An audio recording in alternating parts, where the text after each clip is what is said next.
Crime line news को like, share और subscribe करें और ताज़ा खबरों के लिए बेल आइकॉन पर क्लिक करें। Ulhasnagar Punjabi colony camp number 3 की निवासी निर्मलजीत कौर पनेसर 23 अप्रैल को सुबह 6 बजे क्रिटिकेयर अस्पताल के पास पप्पू गार्डन में मॉर्निंग वॉक कर रही थी। तभी बुलेट सवार 2 अज्ञात व्यक्ति आए और उनके गले से 30,000 रुपये मूल्य की 9 ग्राम की सोने की चेन लूटकर भाग गए। इस संबंध में निर्मलजीत कौर ने सेंट्रल थाने में मामला दर्ज कराया था। इस बार पुलिस ने तकनीकी साधनों का उपयोग करते हुए कल्याण के ईरानी बस्ती से जाल बिछाकर वारदात के आरोपी मोहम्मद नसर खान को गिरफ्तार कर लिया है। बाद में जब आरोपी से पूछताछ की गई तो उसने कबूल किया कि अपराध में प्रयुक्त गाड़ी भी पुणे से चुराई थी। आरोपी के पास से 50,000 रुपये कीमत की 5 ग्राम सोने की चेन भी जब्त की गई है।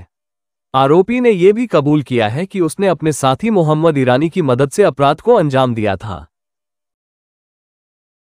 मध्यवर्ती पोलीस स्टेशन अंतर्गत ही चेन स्नॅचिंगच्या गुन्ह्यातील 2 आरोपींना त्यांनी तांत्रिक विश्लेषणाच्या अनुषंगाने पूर्ण माहिती घेऊन त्यांना ताब्यात घेतलं होतं। तर त्यामध्ये 2 गुन्हे त्यांनी केल्याची कबुली मध्यवर्ती पोलीस स्टेशनला दिलेली आहे।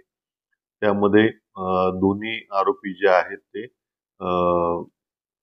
एकाला कल्याण येथून ताब्यात घेतलेला आहे व दुसरा पुण्यातून त्याला ताब्यात घेतलं होतं। त्यामध्ये मध्यवर्ती पोलीस स्टेशनचे 2 चेन स्नॅचिंगचे गुन्हे ओपन झालेले आहेत। शिवाय गुन्ह्यात वापरलेले जे त्यांनी बुलेट होती त्या बुलेटची अधिक माहिती घेतली असता ती पुण्यातील वानवडी पोलीस स्टेशन अंतर्गत चोरीच्या गुन्ह्यामध्ये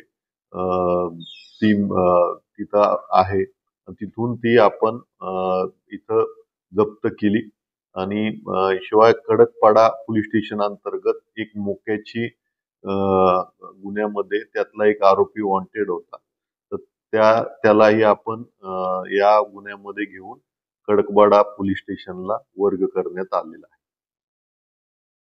क्राइम लाइन न्यूज को लाइक, शेयर और सब्सक्राइब करें और ताज़ा खबरों के लिए बेल आइकॉन पर क्लिक करें।